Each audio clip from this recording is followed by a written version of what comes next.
Welcome to the Terrible Podcast with your hosts from SteelersDepot.com, where you can find all your latest and greatest Steelers news. It's Dave Bryan and Alex Kozora, always lit, talking Steelers. And now, here's Dave and Alex.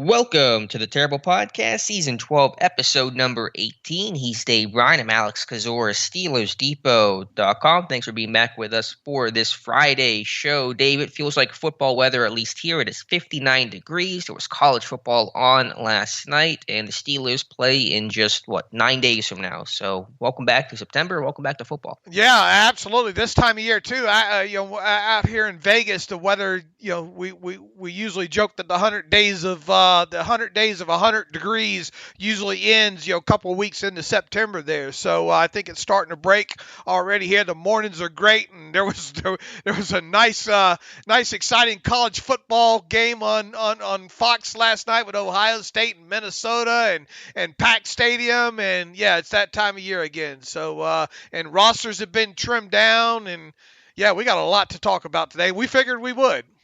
Yeah, and there's still a lot more to talk about, I'm sure, but plenty that has happened since we last spoke on Wednesday. The Steelers had initially set their 53-man roster when we talked on Wednesday's show, but we knew that roster was going to be fluid and look a lot different than it does now, and it certainly does. The Steelers started off by placing 3 players on IR, so they'll miss a minimum of the first 3 games of the season. Those guys are offensive tackle Zach Banner, defensive end Stephon Tuitt, and running back Anthony McFarland. Only one we know the nature of the injury is Tuitt with a knee. Don't know on Banner, don't know on McFarland. Obviously, could Banner be dealing with something related to the ACL, tear and rehab and recovery? That's possible. Could it be something different? That's possible as well. But those guys are on IR and will miss at least the first 3 games of 2021. Yeah, kind of troubling, right? I mean, you go back and Banner, at least, Banner played in one of those preseason games there. Was it a one against the Eagles, I think? It was the tune-up game. It was the Lions game. Okay.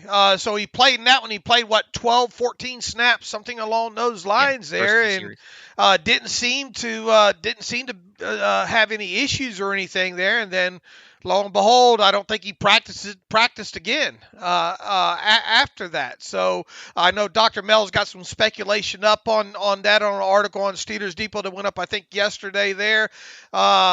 We don't know. We don't know how long he's going to be out, and Mike Tomlin's probably not going to tell us either. So at a minimum, he'll miss the first 3 games, just like Anthony McFarland Jr. and Stephon Tuitt. And I guess, things have been kind of heading this way with Stephon Tuitt. You kind of wondered the closer that you got and him not practicing, if indeed he was going to have to start the season off on IR. He'll obviously miss 3 weeks. And the thing with Anthony McFarland Jr., him getting left back in Pittsburgh and having to get treatment was certainly not a great sign there. And we kind of speculated, well, what happens if he has to indeed go to IR? And that has indeed happened there. So, and now we know why the roundabouts happen the way that they happen on top of it. So I guess, which way do you want to go with this? Do you want to talk about all the transactions first, or do you want to talk about the fallout of these guys going on injured reserve? Yeah, let's talk about first the IR guys and then the roundabout moves that were made off of that, and then we'll expand out to practice squad and the rest of the moves, after that. So the 3 guys who came back that were initially released, so Banner, Tuitt, and McFarland could be placed on IR in order for them to be able to return later this season. Those 3 guys were B.J. Finney, Rashad Coward, and Arthur Millette. Kudos to you for getting the Coward news out there, getting first on that said that he would circle back. Finney joined him, and then Millette as backup slot corner, defensive back depth, is back on the 53 as well. So Steelers back to 9 offensive linemen, I believe, on the 53 currently, and now 9 defensive backs as well. So the numbers look a little more correct to me, and now 7 defensive linemen with Tuitt being on IR. So that's part of the roster shuffling. Finney, Coward, Millette were not subject to waivers. That's probably the big reason why those guys got released, because they could just circle back pretty easily without any chance of them being claimed by another team.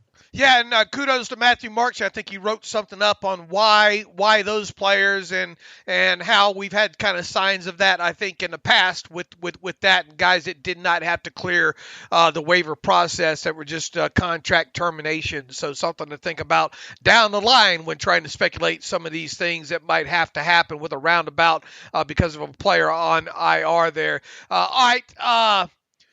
All right, Banner's out. So I think we both agree that things seem to be trending to Dan Moore Jr. starting at left tackle and Chukwuma Okorafor at right tackle in week 1. Now, you have brought up several times about Joe Haig that it was up to you that Joe Haig might be your right tackle instead of one of those two, and then obviously the other one playing left tackle there. It doesn't feel like that's the way that it's going to go. We'll obviously see, have roughly a little bit more than a week to go before we find out. I'm sure word will kind of leak out of practice before then. But your thoughts on if indeed, my terrible take yesterday on this was, boy, it's been since 2010 when Marquise Pouncey, since you had a rookie center start in week 1.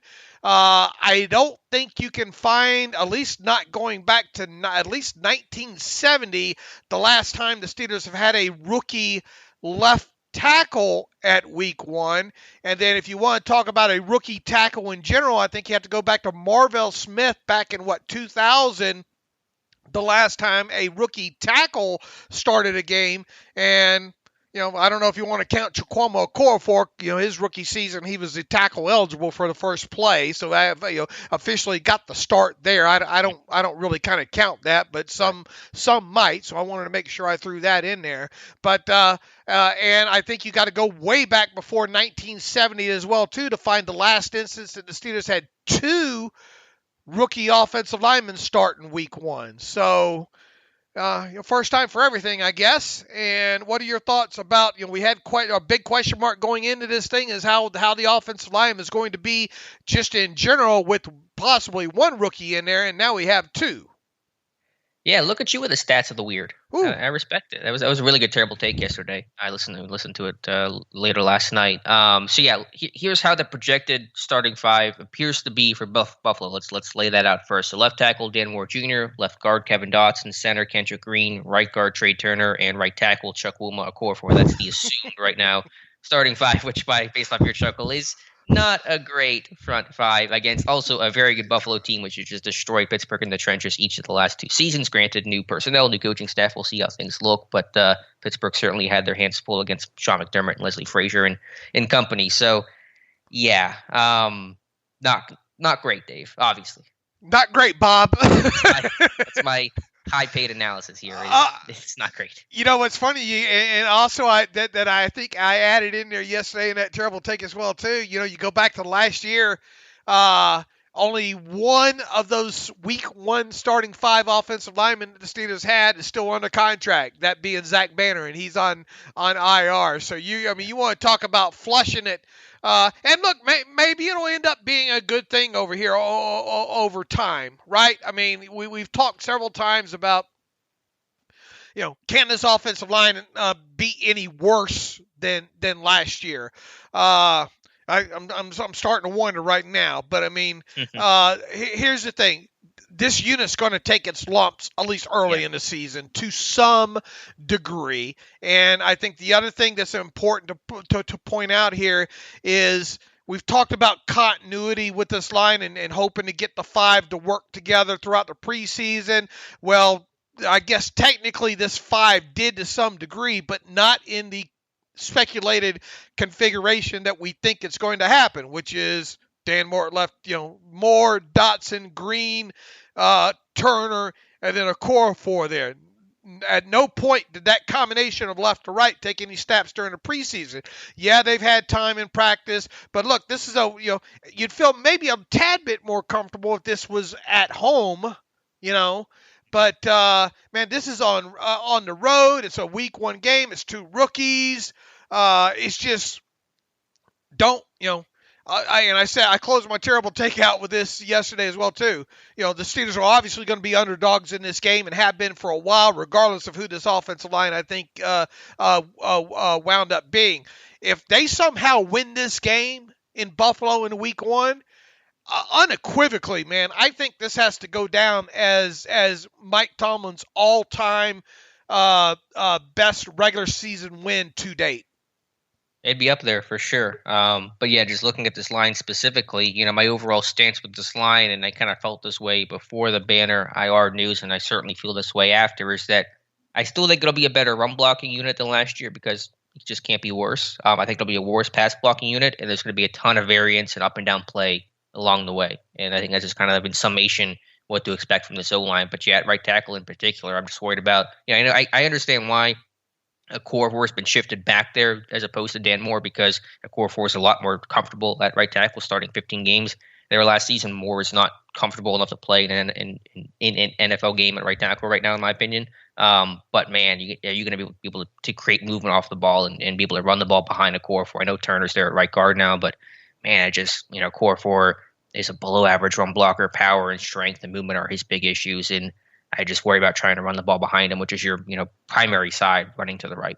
And here's the other thing about Banner. Even if Banner was in there, how many career snaps does Zach Banner have at an actual tackle position? Not a tackle eligible. Right. It's about 50, I think. He's got over 300 total. Most of those are coming at tackle eligible. So yeah, he's been in the league since 2017 and has 300-ish career offensive snaps and about maybe 50 as an actual true and blue tackle. And most of those came in the Giants game. And I think he had a handful more with, was it Cleveland? Right. A couple. Yeah, 2017. So like 70-something, I think, in total career tackles. I think it's less than that. I think it's around 50. I mean, how many did he have with the Giants last year? Maybe it was, was that around 50 he played last year with New York? I thought so. It was quite a few there through three quarters or into the second half there. I'll find between 50 and 75. We'll say we're splitting hairs there. Not a lot, obviously. And obviously he played 59 offensive snaps last season, so those would have been at right tackle, right? Right. Yeah. So let's call it 75. Just say whatever he did with Cleveland back in 2017. So obviously, not his fault. Injuries. What are you going to do about it? The ACL thing was a freak thing, and I don't know what he's dealing with now. But I mean, the guy just hasn't been available, unfortunately, and you give him this contract, and he's not out there, and that certainly sucks for him and sucks for the team. I tell you, you're going to get yourself in a situation real quick here where Dan Moore going to get tossed right into the deep end of the pool there. If he can swim, at least to keep his head above water, he's probably not going to come out of that left tackle spot, is he? So I mean, if he plays well, then he probably stays there. Sure. I mean, we'll just see what happens with how well a core four plays and what Banner's return, if it even is a return. I mean, we assume that they hope he can come back. Otherwise, he would have just been placed on IR initially and not been eligible to return. But we'll have to cross that bridge when we come to it a month into the season. I guess the question becomes is what happens when Banner comes off of IR, assuming it happens. Right. We'll see. Those are all. I mean, this landscape will change so much a month from now that I think we can speculate all day, and it's not going to amount to much of anything. So we'll see what happens. And if Core has to play, I mean, are we going to see more of this dadgum? I'm going to some Keith Butler there. We're going to see some dadgum Joe Haig and instead of two tight ends. Are we going to see some dadgum Joe Haig on the as a tackle eligible there more than what we thought we might see at least at the start of the season? Mm-hmm. It's a good question because I wasn't expecting to see much of any of it before the Banner news because they hadn't done it at all in preseason or camp or anything like that. So maybe, but if you're going to do that, just start Joe Haig at right tackle. Just cut out the middleman. It feels like So again, I know Haig he's worse in pass pro than a core four. I agree with everyone there. But he's the best run blocking tackle on this team right now. Since Zach Banner's on IR.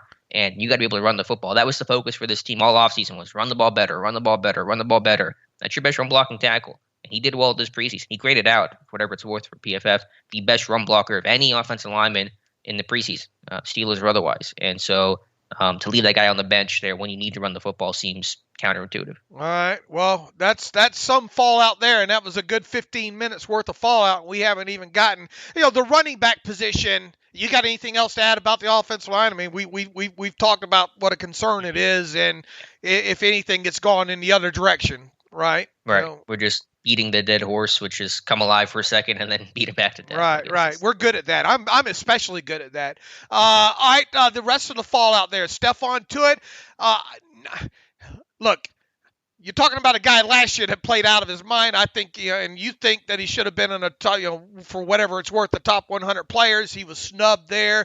This guy at a point last season was just, unstoppable. And if it wasn't for one T.J. Watt, you could make a solid argument that Stephon Tuitt was your defensive player of the year for the Steelers. He played that good. Obviously, you'd like to have him this year as opposed to not having him.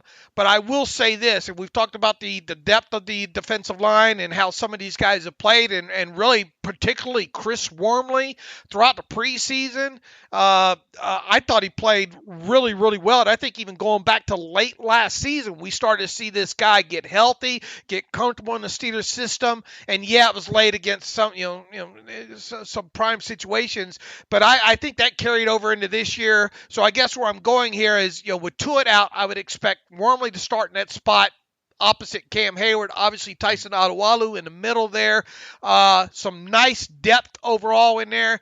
I think you can mitigate this a little bit easier, assuming, let's just say, he's out for 3 weeks, and hopefully that's just the case with Tuitt. I'm a little torn, Dave. That was my first thought was, defensive line is as strong and deep a position as any on the Steelers. So when you have, the better play of Carlos Davis and Isaiah Buggs and Wormley, who you're right, Wormley had the most impressive summer no one's talking about, just in that really solid, quiet, but really steady, consistent play. But also at the same time, it's Stephon Tuitt. And as you said, he was phenomenal last season, and replacing that guy is going to be tough to do, even though you do have good depth. I mean, that's a multi-man job, and even then, you're not going to get the same level of play. So that duo of Tuitt and Hayward is scary and freaky, and not having Tuitt there obviously is a loss. So you do have the depth to mitigate that, as you said, but at the same time, I don't want to let the depth make me feel too comfortable about losing Tuitt because he is an impact player. Right. I mean, I'm not saying that there's not a drop off from 2020 Tuitt to 2021 Wormley, but I'm less troubled about that than I am what's going on with the offensive line, for sure. Mm-hmm. And it sounds like, that's dangerous, Keith Butler plans on, especially early in the season, doing a lot of rotation in there. So maybe that's more where some of the troublesome is what's going to happen when maybe Wormley's not in the game. Assuming you try to not play guys like, or what happens when Cam Hayward's not in the game? Are you going to try to take it easy on him out of the chute and maybe play him just 80% of the snaps versus, 100% of the snaps there? Look, I think we both agree. Buggs was a big surprise to me, at least me this summer. I thought Carlos Davis took the steps that I thought he might take here. Henry Mondeau, bless his heart. I hope we only see him on special teams, if he dresses. And Loudermilk, I'd be surprised if he dresses at all here. So I guess the question is what kind of snaps, assuming guys like both Buggs and Carlos Davis dress, what kind of snaps are those guys going to play? And is that maybe where the concern is? Yeah, I think the two main guys who will be replacing Tuitt is going to be Wormley in base and then Davis in nickel. I don't think Buggs is going to be too much of an actual replacement in terms of Tuitt's role, because Buggs has been mainly and mostly used as a base nose tackle. And so in sub-package situations, Davis has been used there. Buggs really hasn't gotten any burn there because Davis is the more athletic and the better pass rusher, and Wormley's the base 3-4 end. He's worked in that capacity all camp with Tuitt out. So those should be the two main guys. Of course, Buggs could dress and play in different capacities, backup nose tackle, stuff like that for sure. But the two guys you want to circle in terms of replacing Tuitt's role and hopefully production to some extent is going to be Wormley in base, and he'll play nickel, of course, as well. And then Carlos Davis as a pass rusher and sub. All right. And if you're an opposing offense, though, you're running right at Wormley. right? Yeah, he had to run in at Hayward. Yeah, it's really more about running away from Hayward than it is running at Wormley. But yeah. And hopefully, and we'll have to see how much base this team plays, and how many snaps Alu is in there, maybe perhaps in some sub package situations. I think that's a possibility as well there too. But I mean, look, make no mistake about it, it is a loss with Tuitt. But I guess I'm less worked up about that than I am about the offensive line. Wouldn't it be a hoot if it winds up being the opposite there? So yeah. Depth certainly better D-line than O-line, but we'll see how it looks for sure, because you're still going to see Davis in year 2. There's still room for him to grow and get better. And so he's not Stephon Tuitt, obviously. And the running back is the one you're least concerned about, because A, Harris is the guy, and B, McFarland had a fine summer, but it wasn't amazing. And you have Snell and Balaj, and you can live with that, obviously. Yeah, you're starting to get in that danger zone with McFarland now, right? I mean, didn't play much during his rookie season, and you're hoping to have him out of the chute and probably used in some unique situations, if you will, in that Matt Canada offense right out of the chute this year. And you're not going to have him. We don't know, obviously you're not going to have him the first 3 weeks of the season. You just hope you get him back quick and get him kind of infused in that offense with some of those extra special traits that he has, and things that you could probably do with him in motion, and the undefeated will route, and all those kind of things there. It wasn't like he was going to play a ton probably in the first 3 weeks, but he probably was going to play, and now you don't have him. Take your hat off and hand to both Benny Snell and Kalen Balaj, but they're both kind of redundant, much lesser versions of guys like Najee Harris there. So I hope Najee's ready to play some snaps.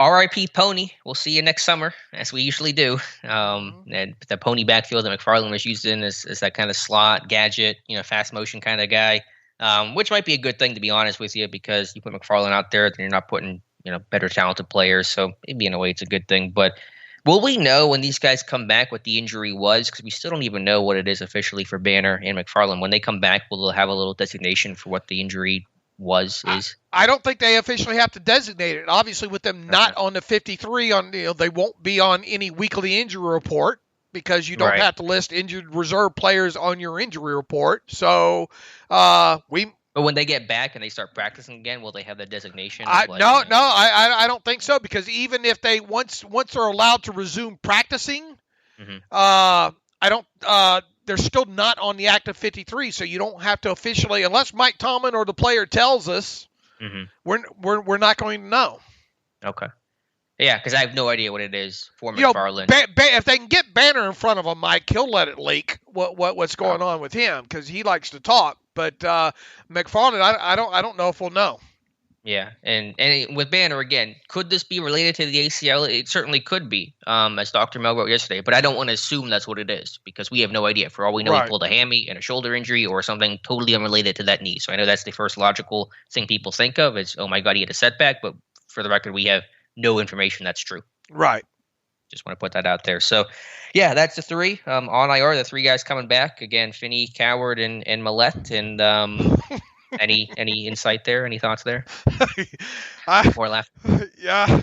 I understand why those guys, it wouldn't have hurt my feelings if they would have went elsewhere with a couple of those positions, but it doesn't look like they are, I sure hope that Millette's not going to be the guy in week 1.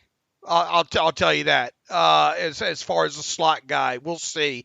Go ahead. It would be a Sean Spencean decision if they played Millette in the slot over Pierre on the outside and Sutton in the slot. If they do that, it's just reckless to me. All right, and then look, Coward. I thought Finney outplayed Coward, but I mean, if you're not going to bring somebody in from the outside, those guys were the most likely to be back of the group, right?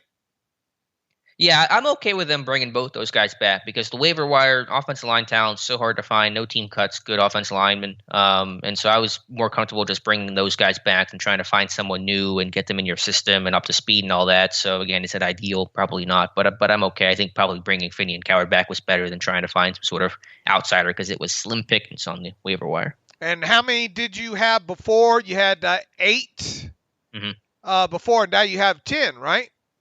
No, nine because Banner went. Yeah. So who are you dressing?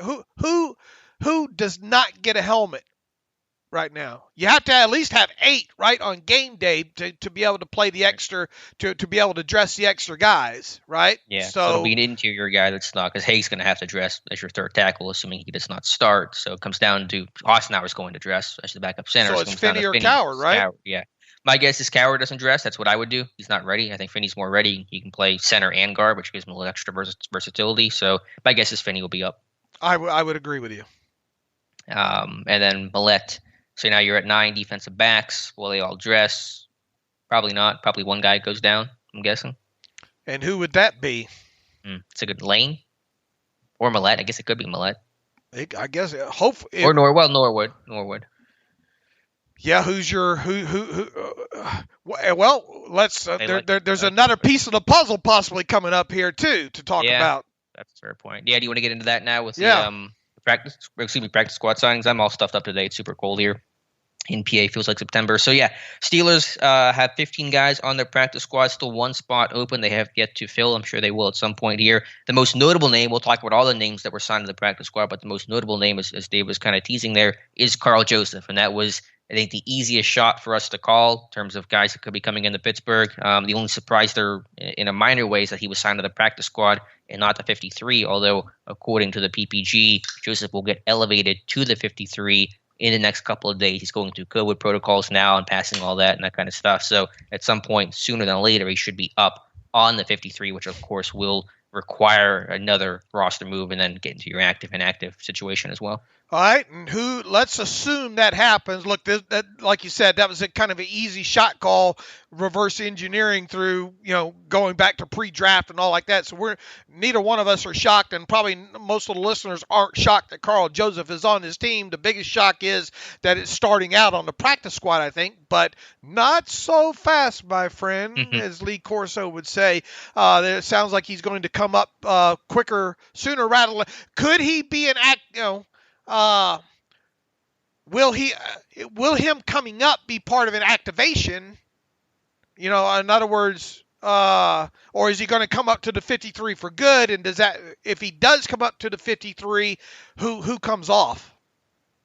I'm getting an at, elevation, right? Right. In other words, could Dulac's report be kind of vague in the fact that he's going to get elevated, but maybe not on the 53, you could elevate one player 3 times, right? Yeah. Is it 2 or is it 3 or is it 2? I thought it was 3. I think the third time though, after he has to go up permanently. Right. There is no back down, I don't think, after that. Okay. Yeah, I mean, people were asking me, why did he go in the practice squad, not on the 53? I said, well, if you can put him on the practice squad, why, do it then? What's the benefit of putting him on the 53 and cutting somebody? So, yeah, I mean, is there a real incentive to actually put him on the 53 or just elevate him for the first 2 weeks of the season? So, now if they can do that, and I imagine that they can, why not? Right. So it's going to be interesting to watch the minutia related to that. If he does come up to the 53 permanently, then who are you cutting?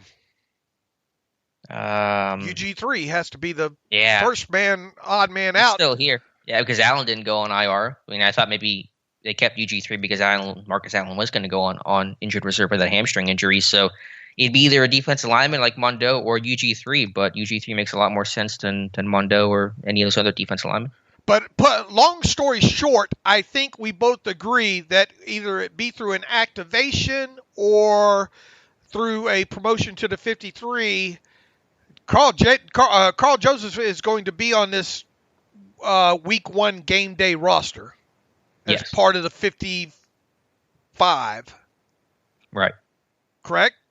Yeah, I think he'll be dressing against Buffalo, and how exactly will they get him there is an open question that isn't, I guess, super relevant for when kickoff happens. But it is for us, but in the grand scheme of things. But and then what will his role be? I mean, I don't think is he the dime guy? If they play a little bit of dime, I'm not really sure what the role's going to be or how they're going to approach it. I think the most intriguing aspect with him, we kind of hit on it, before he was even signed, was can they get him up to speed to be?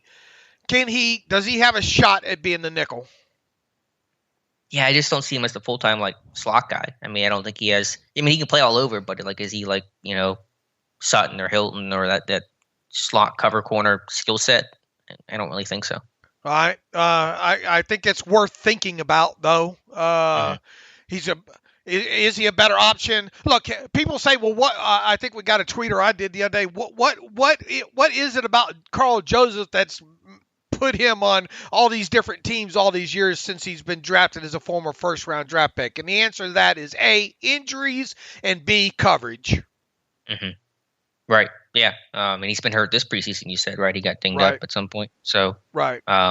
He's not the savior for sure, but he has some depth, and I think he can wear a lot of hats, and he's versatile and can still hit a little bit. So, that's attractive to Pittsburgh. All right. Arthur Millette or Karl Joseph?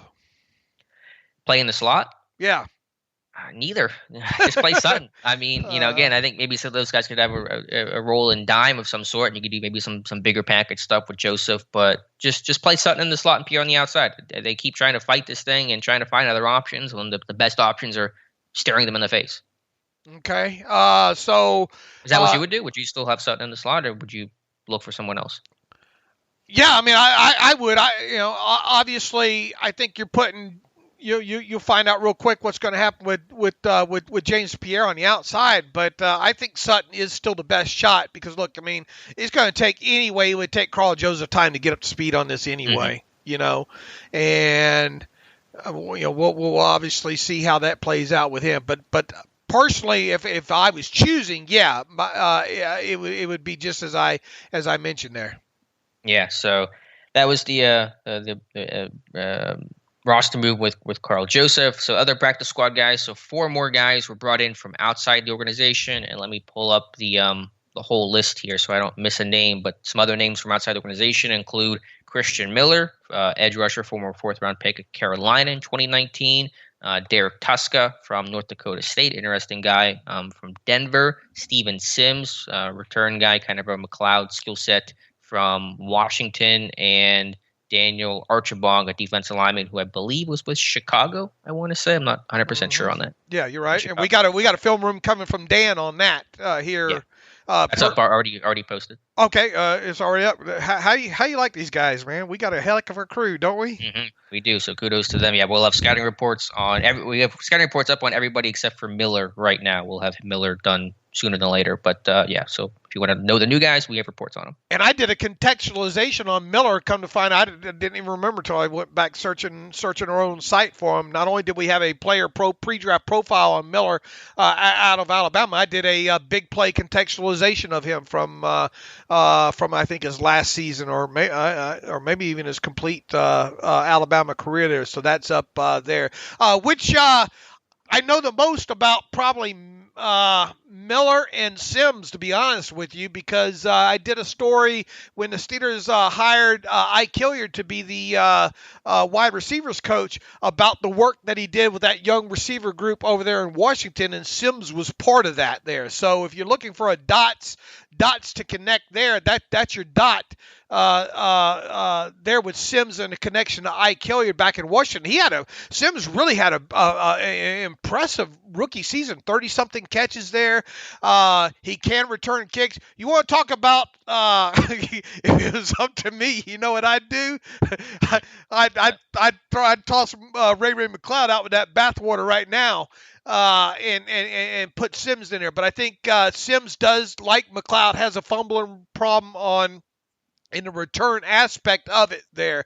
But as far as the better receiver of the two, it's by far it's Sims over McLeod there. So obviously Sims will stay on that practice squad at least for a little while there. They'll let McLeod start the season, but don't be shocked if they decide if Sims gets promoted off of this 50 or off the practice squad sooner rather than later.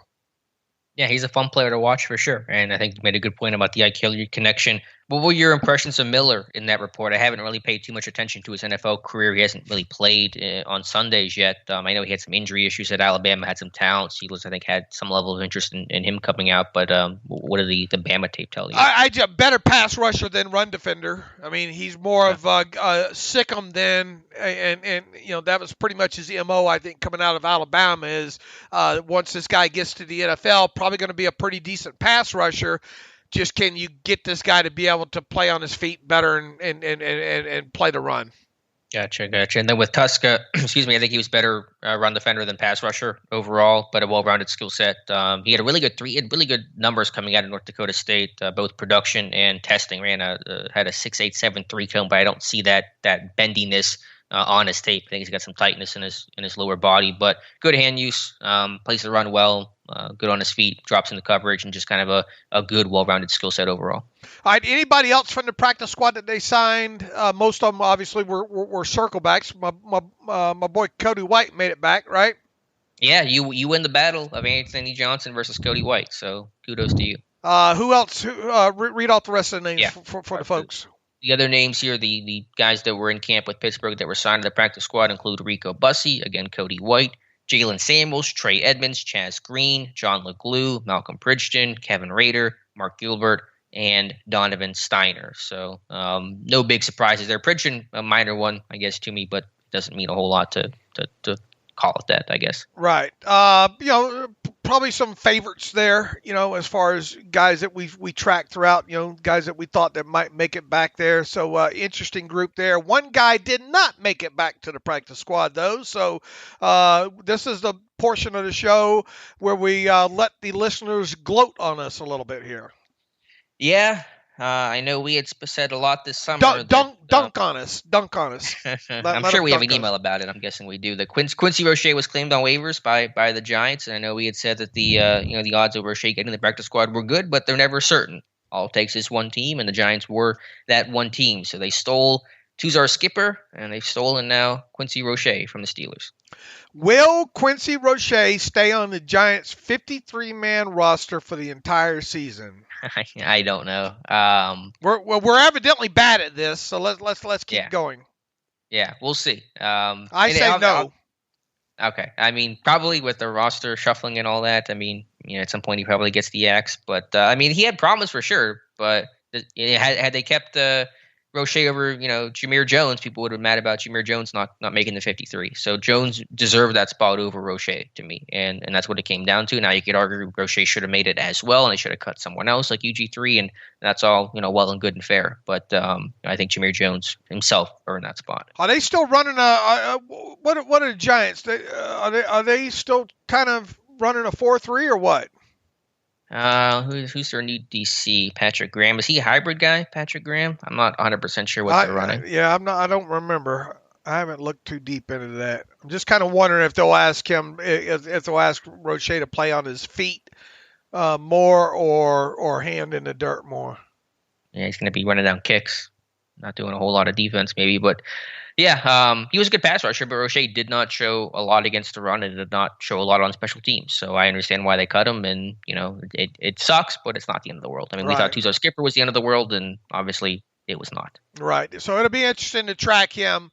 What do you think of the trade-off, I guess? Who would you say that got traded off for, losing him?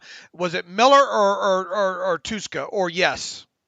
Well, I've seen more Tuska than Miller. I would say Miller's more like Roche's kind of like pure pass rusher type of guys. Tuska's not quite that body type or style. So I would probably say Miller was the trade-off for Roche. All right. And how are you with that? I mean, I think Roche's probably the better player, the better potential. You'd rather have Roche than Christian Miller, but I'm not going to lose a ton of sleep over it. Okay, and we'll have to see. I mean, we'll see if Roche dresses. It's one of those things that we'll track now, moving forward. To see if he dresses, and B, if he stays on that 53. So we'll see. Yeah, and just a little bit of housekeeping here. Again, Steelers did not, that we know of, put any waiver claims on players that were not awarded any players off of waivers is probably the more accurate way to say it. And the only player they lost was Quincy Roche. They did not, re-sign all their, guys. Shakir Brown was not re-signed to the practice squad and things like that. Should mention, by the way, that Jordan Berry has a new home after getting cut by Pittsburgh. He's in Minnesota, and the Steelers will play the Vikings Week 14. So good for Berry. I figured he would not be out of job very long, considering the strong camp and summer that he had, and so now he's a Viking. I think that's pretty much confirmation on your part too that those two guys had a heck of a battle. They both punted really, really well through training camp and through the preseason. Yeah, absolutely. Danny Smith had called it a really tight battle. I think he's being honest and earnest when he says that, and I think Berry finding a job so quickly is proof positive of that. All right. I wrote an article yesterday about how the Steelers just overall, from the time the last preseason game is played till week 1, just aren't overly active as far as trading for guys. And really, quite honestly, they're not very active on the waiver wire during that period of time too. Sure, there had been a couple of.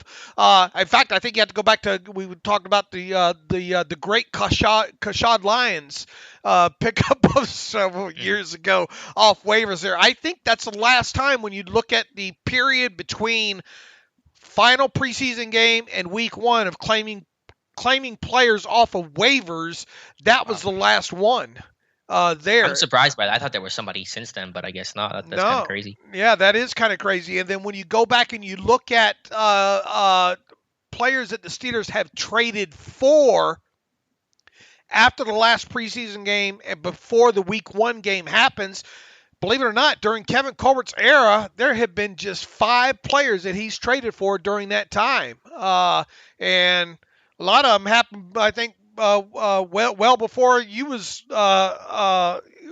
deep into football, Was I even born then? I'm not even sure. I think I was just a twinkle in my father's eye. But Justin Gilbert was one of those players, and how did that work out? The most notable of the 5 really is Rossum, who they brought in to be a kick returner.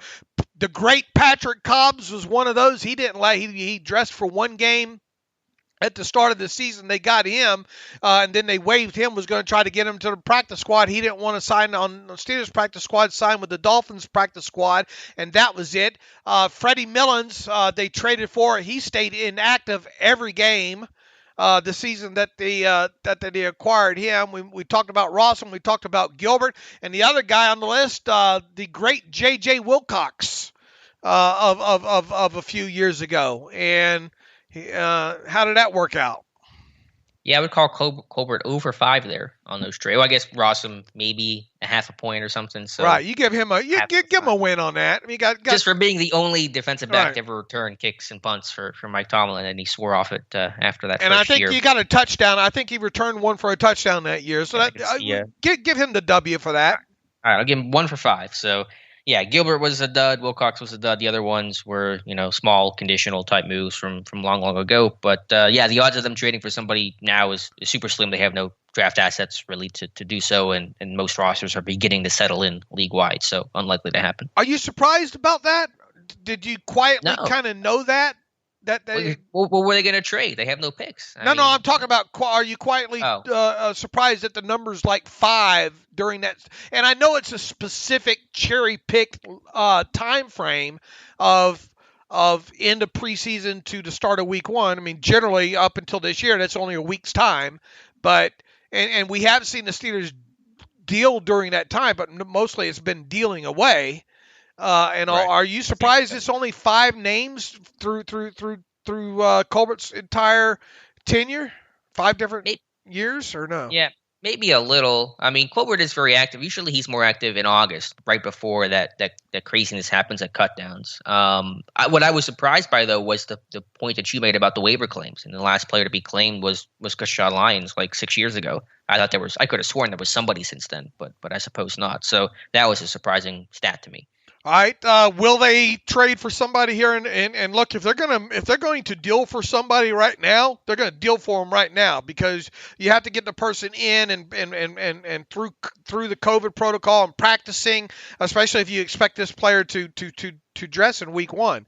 So in other words, if it doesn't happen by Sunday night, them trading for somebody, it's probably not going to happen until later on in the season there, right? So And yeah, look, once again, I want to reiterate, this is just trades that Kevin Colbert has made before week 1, but after the preseason ends. Yes, we know they have traded for players after the start of the season before, but this is just kind of specific to that time frame. So I'll ask you, will they trade for a player in the next couple days?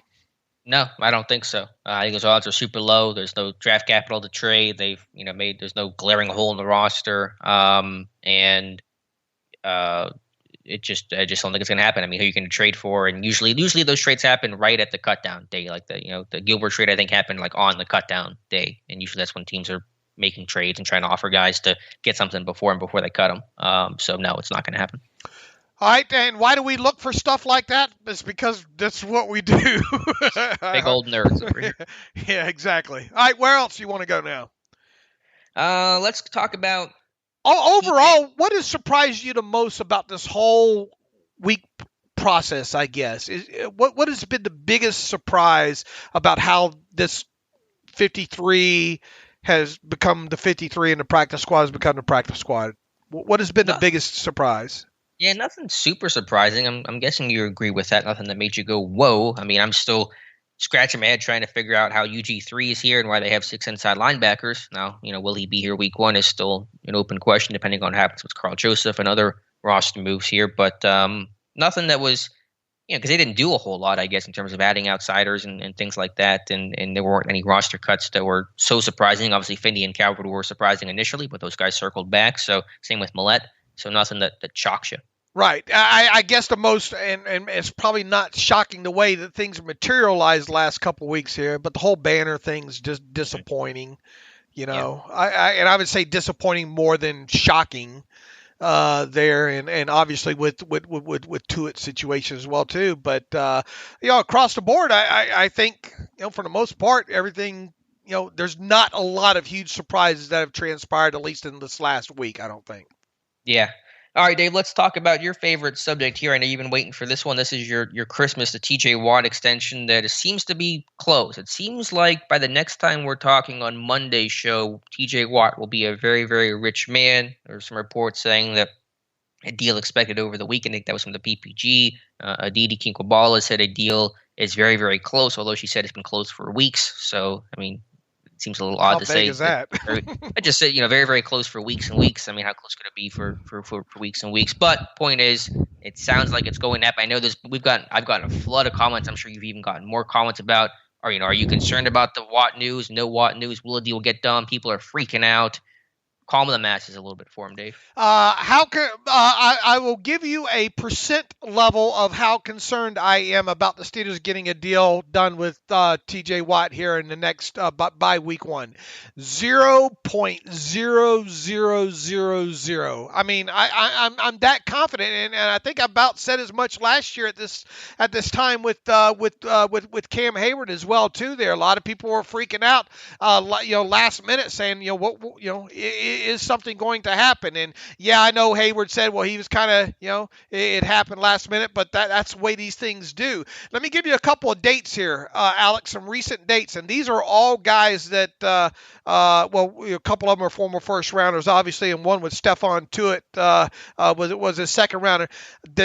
The date that they agreed to terms to their extensions. Most recently, obviously, Cam Hayward last year, September 6th.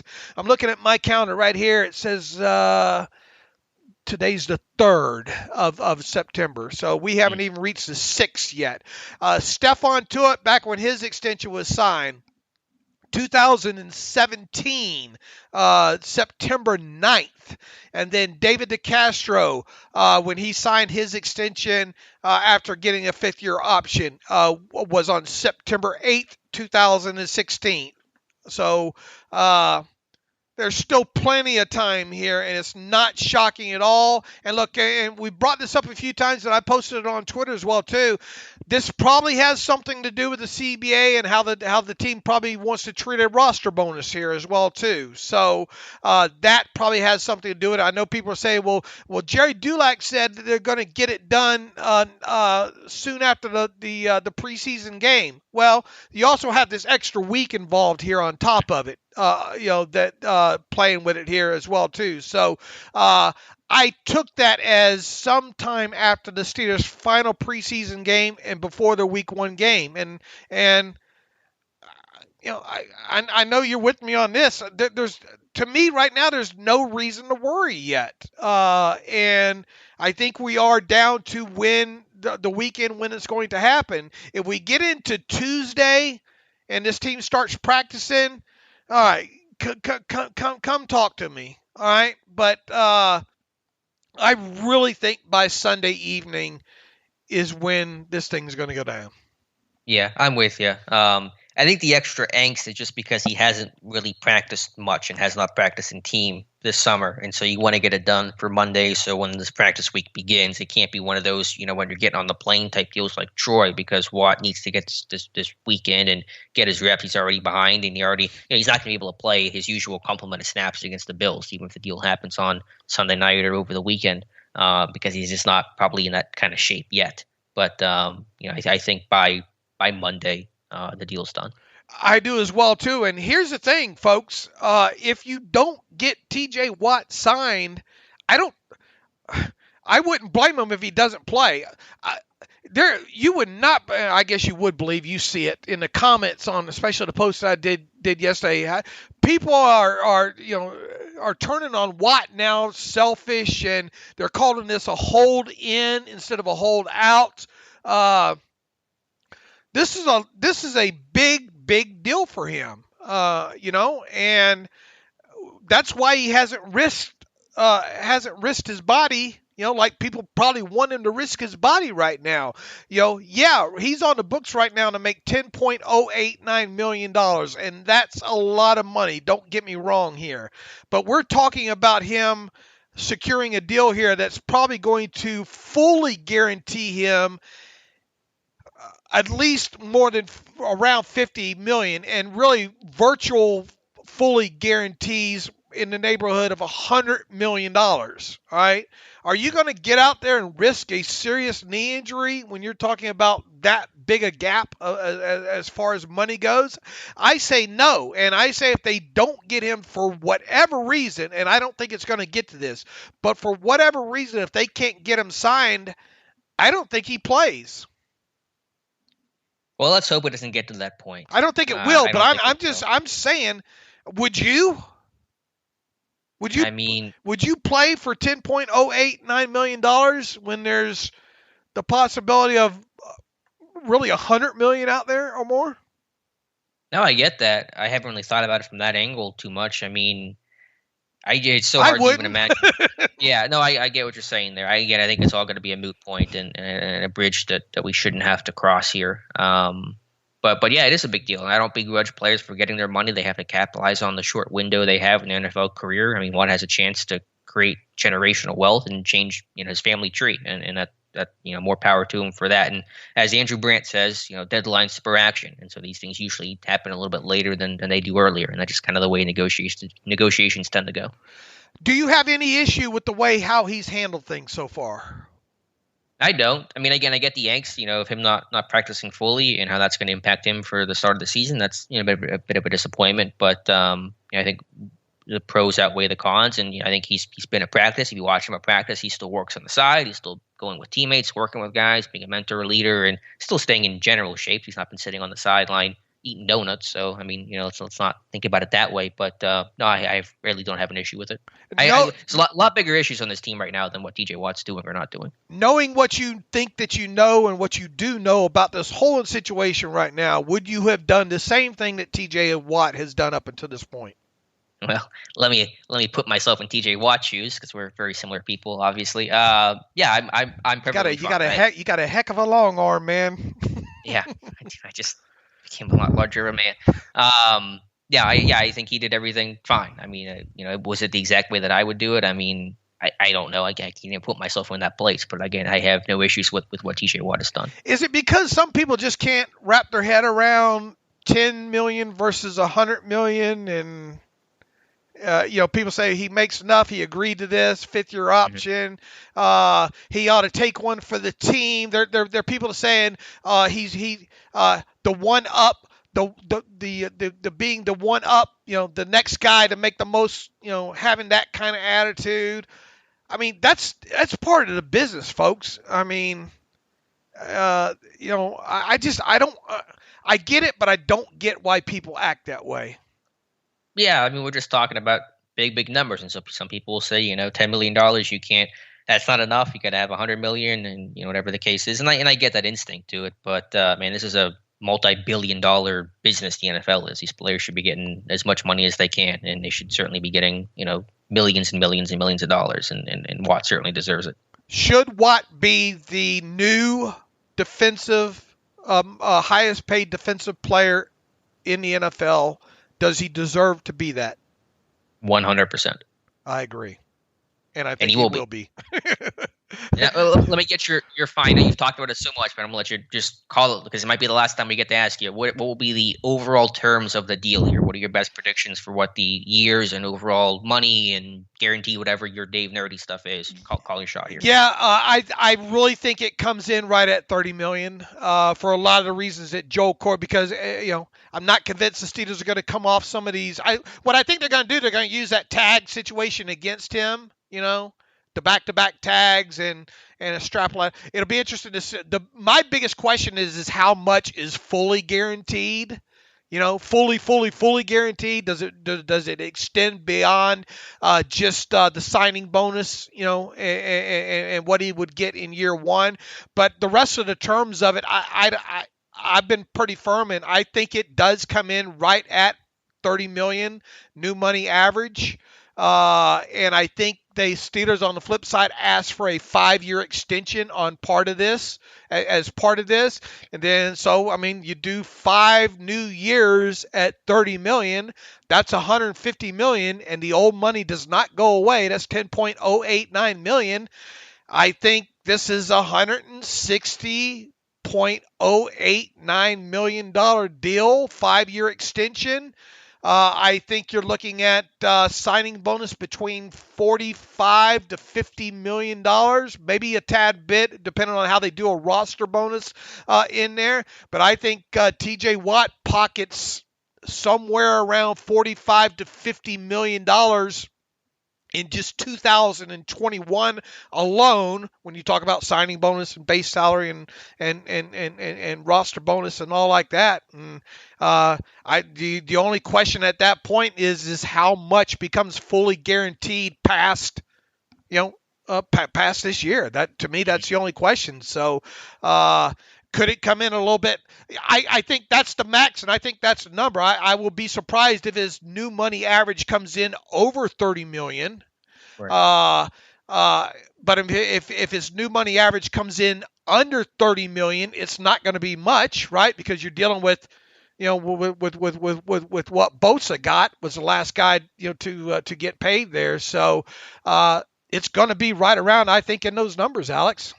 Yeah, and you've been consistent with that for a while now. So 5 years, 160.089. Is that the number, right? Or 0.89? 160.089. And, look, Joey Bosa right now, $27 million new money average. He's the guy right now.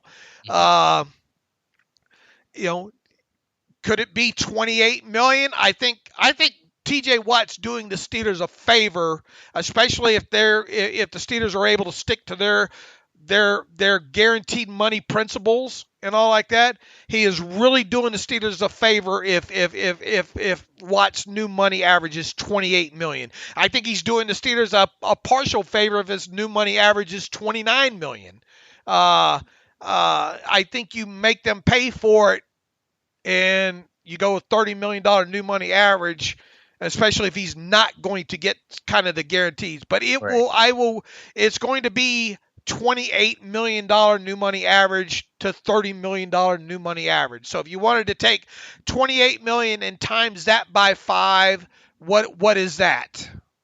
Let me pull up the old calculator here. And I can't type my numbers in right. That's 140. All right. So the minimum, and then add 10.089 onto that. So we're talking about 150.089 to 160.089 60.089 total value of an extension, assuming it's a 5-year extension. Okay, so those are the parameters to work with. I'm with you. I think he hits 30 because I think the point that you made, the point that Joe Corey has made about the Steelers are probably not going to change their structure, so Watt's going to make him pay for it and increase the overall deal average yearly value a bit to 30. And I think he just wants to be able to say that he's the first guy to hit 30. That's that magic number that looks really nice and shiny. So I'm with you. And I think you could see a first 3-year cash flow of this thing around 112 million around in there. So, I mean, it's pretty cut and dry if you ask me. It's just all about getting both sides to agree to the guarantee, part of things and offsets and all those kind of things there. But by the time we talk on Monday, Alex, I think we're talking about a deal. I think so. And as soon as the deal does get reported, check out Steelers Depot, both the site and Dave's timeline, because he'll have the numbers and the details there. In between cold showers. Between cold showers. And, when you tweeted out that 160.089, like a week or so ago, and when you did that, I got literally 3 messages from people saying, did Watt sign a deal? Did Watt sign a deal? Like, you have that kind of power that you threw that number out there and people started freaking out. So I think it's a good number, though. I think it makes a lot of sense. All right. I will certainly let you know if I hit that number Yes, you will. exact. Yes, you will. I'm not one to pat myself on the back or nothing like that. But anyway, long story short, I mean, we expect it to get done this weekend. I'll be surprised if it's not done by the time we talk on Monday. Even if it's not done by the time we talk on Monday, it's going to get done. Yeah, so we'll keep you posted on that. All right, Dave, anything else here to discuss before we get to our friends over at MyBookie and some reader emails? Yeah, what else? Do we have any other news to talk about or anything, or have we hit on it? I think we've got it. The coordinator spoke here with Keith Butler, who was a little more tight-lipped. The SS Keith Butler's patched himself up here a little bit. Danny Smith talking about Christian Kuntz and how he won that job, just being consistent and all that stuff. Matt Canada, I don't think any of those guys said anything too groundbreaking, though. Yeah, Canada's doing good, getting better at not giving out information when he talks now. Very, very good at that. I thought it was interesting what Danny Smith had to say about Norwood, about cut his eyelids off because he doesn't blink. They love Trey Norwood, man. They sure do. They sure do. I tell you, they ended up, they like him a lot better than what I have been seeing so far out of him. So hopefully they hit on a guy like him moving forward. All right, let's talk about MyBookie with college football starting up already, Alex. Winning season returns at mybookie.ag, and it's time to get in on the action. First-time players can get started by doubling your first deposit, giving you the firepower to add excitement to the games you love.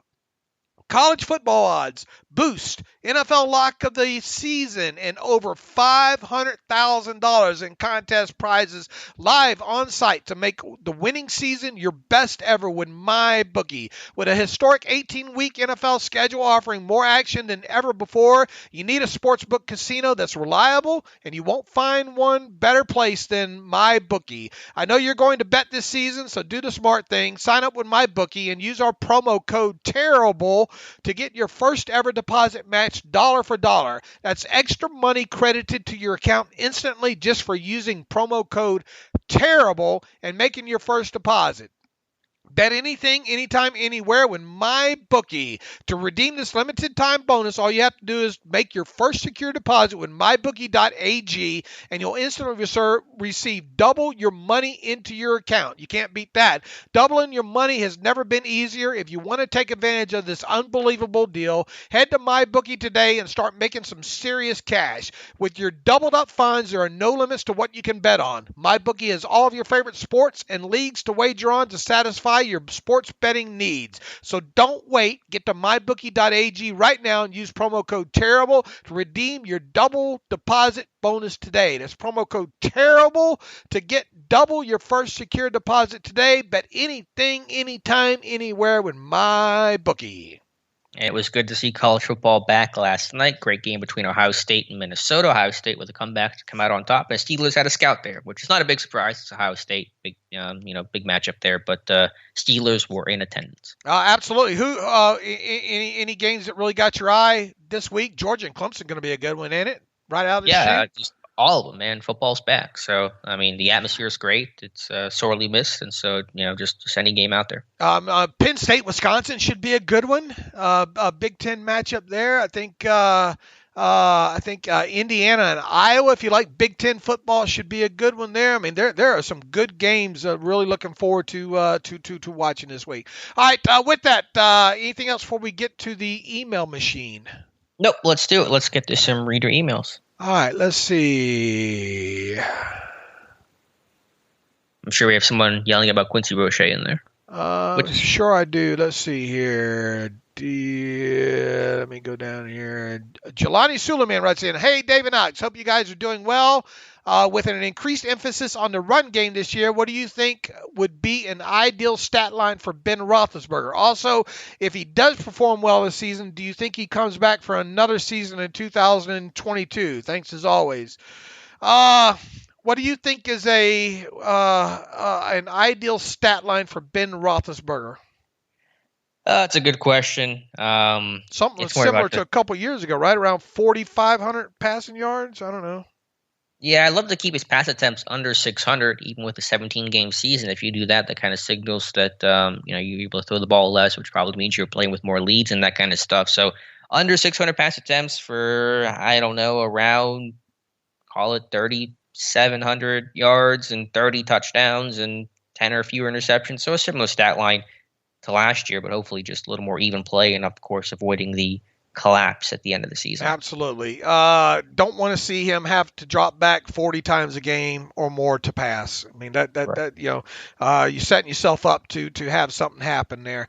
Also, look, Alex and I have talked several times. How this season goes, I think, is going to determine, what happens next year.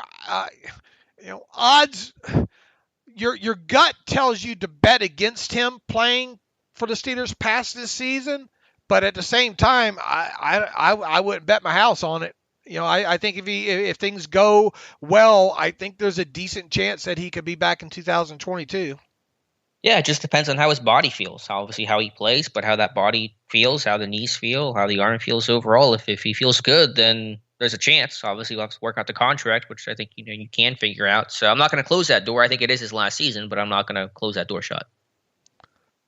Okay, and here's another one from Brian. Dear David Knox, first-time emailer Brian, pronounced Shade from North Augusta, South Carolina. Alex seems to be talking very highly of Chris Wormley, and I was wondering if you could elaborate more on what you see, because it seems the younger guys, Bugs, Davis, Loudermilk, and even Jameer Jones, are the ones making the plays. Brian, I don't know how much of the preseason that you watched, and I know Alex can comment on what he saw during training camp and all, but I thought Wormley did well in all facets of the game against the run, as a pass rusher and everything. Yeah, he's just somebody that's going to be stout at the point of attack and, play his gap, play his assignment, and show a little bit more pass rush juice. He had two really good quality swim move wins in preseason games. I forget the games. I think one was Detroit, maybe one was Philadelphia. But, again, it wasn't like spectacular. And, of course, the focus was more on the young guys like Bugs and Davis and the battle between those guys. But, as Keith Butler said, you're really glad you brought back Chris Wormley with Tuitt out, because if we didn't have him, you'd have a lot of inexperience and a little less comfort there overall. So glad he's back. All right, Wes writes in, Gilbert 3 over Roche. He says, "Hey guys, how's it going? I've been thinking a lot about this. I can't seem to understand why we would get rid of Quincy Roche instead of UG3. I mean, you may as well change his first name to Ulysses to Useless. I don't mean to be harsh here, but he's proven that he's the worst backup inside linebacker we've had in a while. He can't remain healthy. He's basically a bench warmer. Roche looked to at least have the ability to be able to be developed into a decent, if not a very good pass rusher. It just doesn't make sense to me. Out of all the moves we've made so far with the practice squad, this one bothers me much more than any other. Tuzar Skipper went from the Steelers to the Giants and did absolutely nothing. Now Roche is going the same route. The coaches in the Steelers organization are far better than what the Giants have. I hope Roche's talents aren't wasted because of it. Oh, well, it is what it is. What do you guys think about it? I think basically what your last thing is, oh, well, it is what it is. Look, I mean, we understand people. You could tell throughout this offseason, people were, had this thing with Quincy Roche, and I get it. It's a guy. I mean, even Brian Baldinger, I think, did a film room several weeks ago saying, look out for Quincy Roche, could be the dark horse guy for the Steelers during his rookie season and all like that. There was a lot to get excited about here. But when you look at, they brought in obviously Melvin Ingram. You look at their top three was going to be their top three. Could you make an argument that Roche deserved a roster spot over UG3? Well, I guess it depends on what's going on with Marcus Allen for starters. And if, Roche didn't stand up on special teams like, maybe you would have hoped he would have done. So, I mean, I get the angst there. I get the angst of losing him, but there was the same type of angst when the team lost Tuzar Skipper a couple of years ago, and we saw how that played out there. I guess the best bit of advice I can see is, hey, watch the Giants games, watch the Giants news for the next couple of weeks, and let's see what happens with Quincy Roche. Let's see if this ends up coming back to haunt the Steelers. My first thought there was, imagine if that email was trying to be harsh. Right. What they would have said. That was that. But I would have. Roche was the better player than UG3. If you made me choose in a vacuum, I would choose Roche over UG3. I don't know why they did. I don't know if that's an Allen thing where he's not healthy enough to play week 1, but they didn't want to put him on IR because he'll be back in 2 weeks or something like that. I'm not really sure. So I'm curious of that decision. But if that's the worst problem the Steelers have this season, then I'll take it. Let's see. Benjamin McDay's email here says from Eric here. He says, hey guys, question is for Alex. You always say that our Super Bowl window was best last season. With everything that you've seen this preseason with the Steelers, can you see the Steelers being as good as the 2020 team? Maybe not in record, but Super Bowl chance. My feelings are with all the additions and changes, I think we are just as good as last year. What do you think? Thank you and keep up the good work. So he says, you always say that our Super Bowl window was best last season, but he says with everything that you've seen this preseason with the Steelers, can you see the Steelers being as good as the 2020 team? Maybe not in record, but in Super Bowl chance, he says.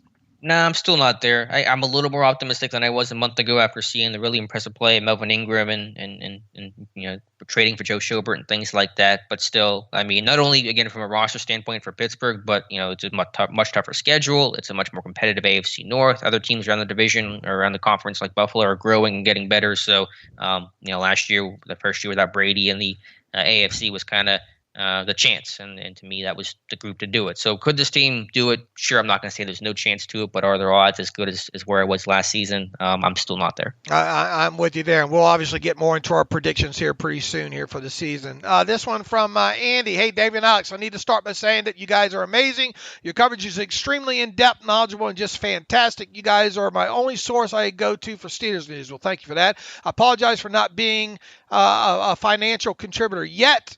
He says a few more student loan payments. I'm not blowing smoke up your skirt to get this read or on air. Actually, I rather it wouldn't be, just hoping for a response. Couple of questions. He says, why are the Steelers always hurting so much for cap room? Is it mainly because of Ben's contract? We see a bunch of other teams sign some heavy free agent contracts, and all Pittsburgh can do is give league minimum. I know Cam and Tuitt are doing well too, but it's just not adding up to me. Dave, I just moved to Washington from the Midwest. I was actually able to get a number of Steelers games back there, but I assume now I won't. I refuse to get Dish, and the red zone sucks for anything but fantasy football. He says, say hypothetically that you're a diehard fan and live in Las Vegas. Have you heard of other avenues to watch the games? Listening to radio broadcast isn't enough for me.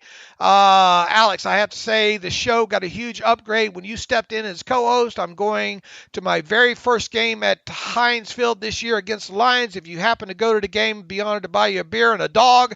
Are you down, or do you have specialty food other than hot dog? Any recommendations? I don't think Alex will be going into games. He hadn't put any requisition forms in for that. As far as watching it out of area, all I can tell you, man, is getting the DirecTV package, man. That's basically all I can advise you to do to do when it comes to that. As far as the Steelers in cap room, look, it's the sins of the franchise quarterback, and the restructure process that goes along with that on top of it. The Steelers have never been players in free agency anyway, but I mean the fact that they went out and did what they did this year with the guys like Trey Turner and Melvin Ingram, and I mean I think it speaks a lot to Kevin Colbert doing everything that he can, and the cap can be manipulated. We saw that this year with the cap massaging, with the voidable years and stuff like that. So I think you see your own, and then you hear and you read what else is out there. But the Steelers are a team that's not afraid to spend money, and they spend it on the players. They spend the cash on the players they want to retain, and that's what they've done over the years. Yeah, Colbert's been as aggressive as ever the last couple of years, whether you go back to the Joe Hayden signing, you go back to some of the trades they've made for Devin Bush, for Minka Fitzpatrick, all the moves they made this year with the extra cap money that opened up with the DeCastro release. You know, again, as you mentioned, Turner, Ingram, you trade for Joe Schobert, which was a shocking deal no one saw coming, myself included. So Colbert continues to be in that win now mode and has built this roster like it. And so I think you got to give him credit for that, or at least recognize that. So the last thing I would say is, my guy, don't worry about paying us. Pay off the student loans. You got no interest on those things. I paid those off last year. It's a great feeling. So promise you, do that first before you think about us at all. All right, and Rory has one here. DeCastro hindsight. Hey, Dave and Alex, hoping to get this question in before you finish recording for the podcast today. And he wrote this 2 days ago. Given the Steelers' struggles to find a Hilton replacement to their liking, do you think they would have made a greater attempt to re-sign Hilton if they knew they would be cutting DeCastro and subsequently drafting another guard instead of using money saved to sign Trey Turner? Or was there just no way they could match the $6 million guarantee that he got from the Bengals? Thanks for all the amazing info and insight.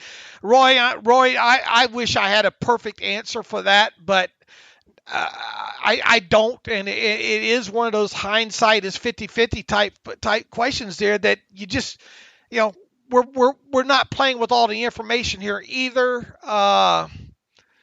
It's easy to say, yeah, that if they would have known earlier and things would have went down with DeCastro the way they went down ahead of the draft, and if they knew flat out that they were going to do what they did with Steven Nelson, then yeah, it's easy to say that they probably would have re-signed Hilton. But there were parts about Hilton's game that maybe they didn't deem maybe worthy of that money. I don't know. But I mean, when you look at it, the finished product right now, where we sit right now, and you go backwards, then it's easy to say, boy, Mike Hilton will look great right now, especially at that contract he signed with the Bengals right now. But to say that it would have gone, differently, I mean, who's to know? Yeah, that's an impossible answer to give. I mean, maybe, but it's hard to think about it in those kinds of terms. But man, they really valued Hilton's skill set, so I think they would have paid the money. Because clearly they think it was worth it, because they're trying to find someone like him, and find that Hilton build is pretty unique. Not too many guys with Hilton's overall skill set and traits, and so I think they would have paid it. I think they just felt like they just couldn't afford it, or because they knew they were going to release Nelson, they needed an outside corner, and Sutton could be that guy. Hilton could not. So I guess that was the calculation. But a weird one, because they talk up Mike Hilton and they could have just re-signed him. All right. Yeah, we thanks for the emails there, peeps. We certainly do appreciate it. So, Alex, with that, I think it's time to start wrapping this up. You and I will be back at it again on Monday, hopefully probably talking about a TJ Watt deal and any other news and transactions that have taken place. So, in the meantime, you can follow me on Twitter at Steelers Depot. You can follow Alex on Twitter at Alex_Kozora. Follow the show at Terrible Podcast. Email the show, theterriblepodcast@gmail.com. If you like what we do and you want to donate to the cause, go to SteelersDepot.com. Hit the donate button up right navigational bar. Also, if you'd like an ad-free version of the site, please go to SteelersDepot.com. Hit the ad-free button up right navigational bar. And for $25 for one calendar year, you can have an ad-free version of the site as well too. We appreciate all the great questions. We appreciate the listenership, people reading the site, and everything that goes along with that. So until Monday, as always, thanks for listening to the Terrible Podcast with Dave and Alex.